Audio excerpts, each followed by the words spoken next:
Hello friends, मैं रमन सिंह आपका स्वागत करता हूं आज की हमारी इस वीडियो में। आज हम अपनी इस वीडियो में देवबंद आंदोलन का अध्ययन करेंगे, अर्थात मुस्लिम धर्म में जो सुधारवादी आंदोलन है उसका अध्ययन करेंगे।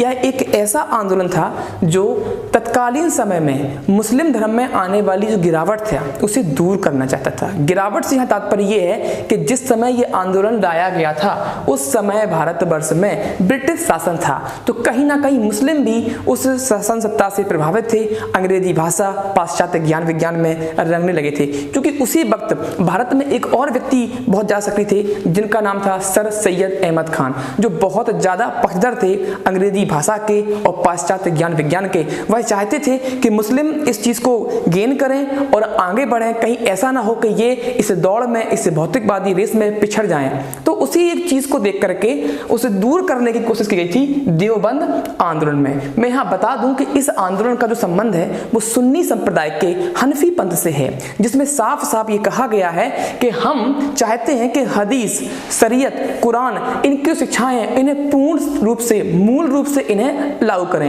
यानी कि इस्लाम में जो आडंबर है उसे दूर करना चाहते थे, जो मिलावट है उसे दूर करना चाहते थे, या उसके शुद्ध रूप से, उसके पवित्र रूप से पाश्चात्य विचारधारा से दूर रखना चाहते थे। मतलब यहाँ पर यह हुआ कि इसके संस्थापक जो थे वो चाहते थे कि मुस्लिम जो हैं वह शरीयत को, वह कुरान को उसी रूप में माने जिस रूप में कहा गया था। तो सबसे पहले हम यहां देख लेते हैं कि इस आंदोलन का जो संबंध है वो किससे है। तो वह जो है आपके सुन्नी संप्रदाय के हनफी पंथ से है। ध्यान रखिएगा आप लोग, हनफी पंथ, ये आप ध्यान रखेंगे। अगर हम बात करें इस आंदोलन के प्रारंभ की, तो ये आंदोलन है वह आपके 1866 में प्रारंभ होता है। अगर हम बात करें स्थान की, तो वह स्थान है सहारनपुर। हुआ यूं था कि दो उलेमा थे, जिनमें एक का नाम है राशिद अहमद गंगोही और एक है मोहम्मद कासिम ननोतवी। इन दोनों लोगों ने मिलकर के एक सभा बुलाई जिसमें वह चाहते थे कि कुरान, शरीयत की शिक्षाओं को मूल रूप से लागू किया जाए और कठोर तरीके से उन पर फॉलो की जाए, उनको लागू की जाए। मतलब कोई मिलावट ना हो, ये नहीं कि उसमें थोड़ी बहुत भी हम गुंजाइश छोड़ दें, तो वो सारी चीज़ें नहीं चाहते थे। तो उसी चीज़ को लेकर के यहाँ पे आते हैं। और आज तत्कालीन समय में जो देवबंद आंदोलन है, यह रिसर्च सेंटर है बहुत बड़ा, द्वितीय मुस्लिम धर्म में देखा जाए तो दूसरा बहुत बड़ा रिसर्च सेंटर है। अगर हम पहले की बात करें तो पहला है अल अजहर विश्वविद्यालय जो कि काहिरा में है, वह प्रथम नंबर पे आता है, और दूसरा अपना जो है वह देवबंद है। देवबंद जो है इसे देवबंदी भी कहा गया है। यह भारत के उत्तर प्रदेश राज्य के सहारनपुर से प्रारंभ हुआ है और यही वजह है कि इस वक्त संपूर्ण मुस्लिम जगत में देवबंद या देवबंदी नाम से यह फेमस है और हर कोई इसे जानता है। ठीक है, तो अगर हम बात करें इसके संस्थापकों में से, तो जो सभा बुलाई थी उसमें दो लोग शख्स थे। कौन कौन से हैं? एक है मोहम्मद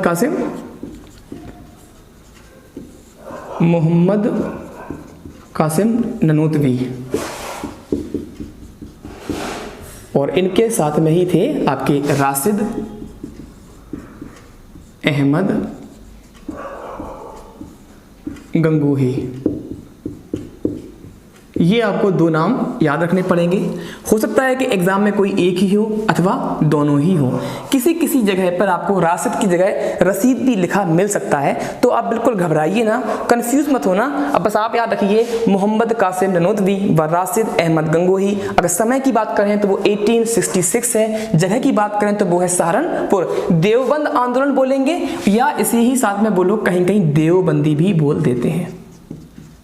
ठीक है, तो इसमें बिल्कुल कंफ्यूज नहीं होना है। अगर हम बात करें तो वह हनफी पंथ से है और इसमें क्या कहा गया था, यह कुरान और शरीयत को मूल रूप से और कड़ाई के साथ लागू करना चाहते थे। इनकी पाश्चात्य ज्ञान विज्ञान और अंग्रेजी भाषा से दूर रखना चाहते थे। ठीक, तो ये क्या हो गया, शरीयत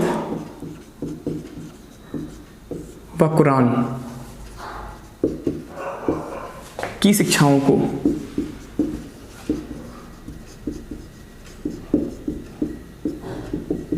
कठोरता से लागू करना,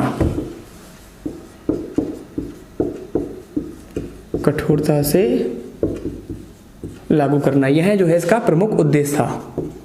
मतलब जो है, जो हालांकि कुछ लोग इस बात को मुस्लिम धर्म में कट्टर कट्टरवाद से भी जोड़ देते हैं, पर ऐसा नहीं है। वह नहीं चाहते थे कि बाहरी जो नई नई चीज़ें हैं वो उसमें शामिल हों, जो मूल रूप है वह उसे ही लेके आना चाहते थे। तो यहाँ कठोरता से मतलब उसको मूल रूप से लागू करना है, कट्टरवाद से नहीं है। कुछ लोगों ने गलत व्याख्या की है, वह एक्चुअली टोटली गलत है। कठोरता से मतलब क्या है? इस्लाम के मूल रूप को लागू करना, ना कि कट्टरवाद। ठीक है, तो ध्यान रखिएगा आप इसमें। अगर हम इसमें बात करें, जब 1885 में भारतीय राष्ट्रीय कांग्रेस की स्थापना हुई थी तो देवबंद शाखा ने उसका स्वागत किया था, ये भी ध्यान रखिएगा। इतना कुछ होने के बाद भी इन्होंने उसको स्वागत किया था, क्योंकि यह कहीं ना कहीं उपनिवेशवाद के खिलाफ में था। अंग्रेजी शासन के खिलाफ में भी इस आंदोलन को खड़ा किया गया था, क्योंकि जिस तरीके से अंग्रेज भारत में अपनी पकड़ बनाते जा रहे थे, इस बात का डर था मुस्लिमों को, उलेमाओं को, कहीं ऐसा ना हो कि हमारा जो धर्म है वह अपने स्वरूप को खो दे। तो उसके स्वरूप को बचाने के लिए वह चाहते थे कि इन्हें बाहर करो तभी हम बच पाएंगे। तो यह ब्रिटिश शासन के खिलाफ भी खड़ा हो गया था। साथ साथ में जो मुस्लिम एंग्लो ओरिएंटल सभा थी, जो कि सर सैयद अहमद खां के द्वारा प्रारंभ की गई थी, उसका गठन किया गया था, उसके खिलाफ इस शाखा ने, देवबंद शाखा ने फतवा जारी कर दिया था। तो याद रखिए, भारतीय राजभक्त सभा एवं मुस्लिम एंग्लो ओरिएंटल सभा, ये दो ऐसी गठन है सभाओं का जिनका गठन सर सैयद अहमद खान ने किया था। और वह चाहते थे कि मुस्लिम भी पाश्चात्य ज्ञान विज्ञान को पढ़ें, अंग्रेजी भाषा को पढ़ें और वह काफ़ी हद तक उन जैसे होते जाएं। तो इसके खिलाफ जो है देवबंद शाखा ने फतवा जारी किया था। तो अगर क्वेश्चन आए कि सर सैयद अहमद खां के विचारों अथवा उनके खिलाफ किस शाखा ने या किस आंदोलन ने या किसने जो है फतवा जारी किया, तो उसमें जो आप टिक करेंगे तो वह नाम आएगा आपका देवबंद आंदोलन का। तो हमें आपको वहीं टिक करना हुआ है, ठीक है, तो याद रखना। अगर हम इसमें और थोड़ा जाने तो इसमें एक नाम आता है शिवली नुमानी का। शिवली नुमानी जो है वो देवबंद स्कूल के समर्थक थे। वह चाहते थे कि जगह जगह देवबंद स्कूल खोले जाएं, जहां पर शरीयत, कुरान, हदीस इनको मूल रूप से लागू किया जाए और मुस्लिमों को जो है उनका उन्नयन की जाए। लेकिन साथ साथ में यह अंग्रेजी भाषा एवं पाश्चात्य ज्ञान विज्ञान के समर्थक थे। यानी कि ये पहले ऐसे देवबंद शाखा के व्यक्ति थे जो कि पाश्चात्य ज्ञान विज्ञान एवं अंग्रेजी माध्यम को आवश्यक मानते थे, अंग्रेजी भाषा के ज्ञान को जरूर मानते थे। कौन थे? वो थे शिवली नुमानी। तो चूंकि ये बात इसलिए इनको यहाँ पढ़ना पड़ेगा क्योंकि बाद बाकी जितने भी देवबंदी लोग थे वह सबकी सब अंग्रेजी भाषा और साथ साथ में पाश्चात्य ज्ञान विज्ञान के घोर विरोधी थे। वह नहीं चाहते थे कि हम इसको गेन करें, बस मूल रूप से कुरान, हदीस, शरीयत उसी में वो लगे पड़े रहते थे। लेकिन शिवली नुमानी पहले ऐसे थे, वो कहते नहीं, ये सब होने के साथ साथ जो अच्छा है वो हमें गेन करना चाहिए। तो चलिए यहाँ पर देख लेते हैं शिवली नुमानी के बारे में। शिवली नुमानी ये बहुत बड़े कवि और विद्वान थे और उर्दू के और आपके फारसी के बहुत बड़े ज्ञाता भी थे। तो इनका क्या है, ये देवबंद स्कूल के समर्थक थे, याद रखिए आप लोग, देवबंद स्कूल के समर्थक। तो ये तो एक अच्छी चीज़ हो गई भाई कि समर्थक थे। लेकिन साथ साथ में ये क्या, ये अंग्रेजी भाषा व पाश्चात्य ज्ञान विज्ञान के भी समर्थक थे।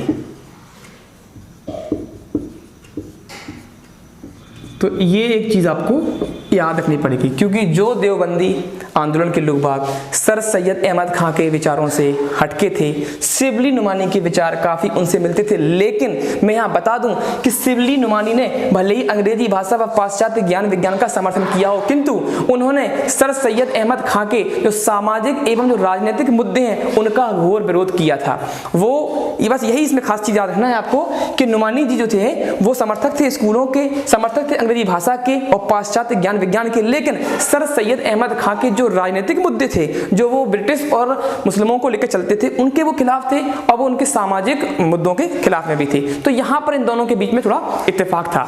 अब वो इत्तेफाक कौन से हैं वह हम तब पढ़ेंगे जब हम सर सैयद अहमद खां के बारे में जानेंगे और देखेंगे किस तरीके से वो अंग्रेजों और मुस्लिमों के बीच जो खाई थी उसे दूर करने की कोशिश कर रहे थे और वह चाहते थे कि किस तरीके से मुस्लिम जो है अंग्रेजी भाषा को पढ़ें और मुख्य ज्ञान में शामिल हों। तो ये सारी चीज़ें हम उनको जब पढ़ेंगे तब वहाँ देखेंगे। अभी हाल फिलहाल की इस वीडियो में इतना ही जो आपको याद रखना है। तो इसके आप संस्थापक याद रखिए इसका टाइमलाइन और सहारनपुर, और थोड़ा अगर एक्स्ट्रा पूछेंगे तो आप याद रखिए कि इसका मुख्य संबंध किससे, हनफी पंथ से है। ठीक है, आज की वीडियो में इतना ही और मैं उम्मीद करता हूँ कि आपको ये हमारी वीडियो बहुत अच्छी लगी होगी। अच्छी लगी है तो लाइक लाइक करें, शेयर करें। और देखिए सबसे बड़ी एक चीज़ हमारी इसमें ये है कि जब आप कोई चीज़ पढ़ें तो आप उसको नोट करते रहिए। जैसे कि अभी इसमें है तो चलिए स्क्रीनशॉट ले लीजिए। उस वाले में जो छोटे टॉपिक होते हैं उनमें मैं आपको मौका कम से कम देता हूँ, लेकिन यहाँ पर इसलिए मौका दे रहा हूँ कि जो इंपॉर्टेंट है तो नोट कर लीजिए, ठीक है। तो स्क्रीनशॉट ले लें आप फटाक से। चलिए ठीक है, थैंक यू।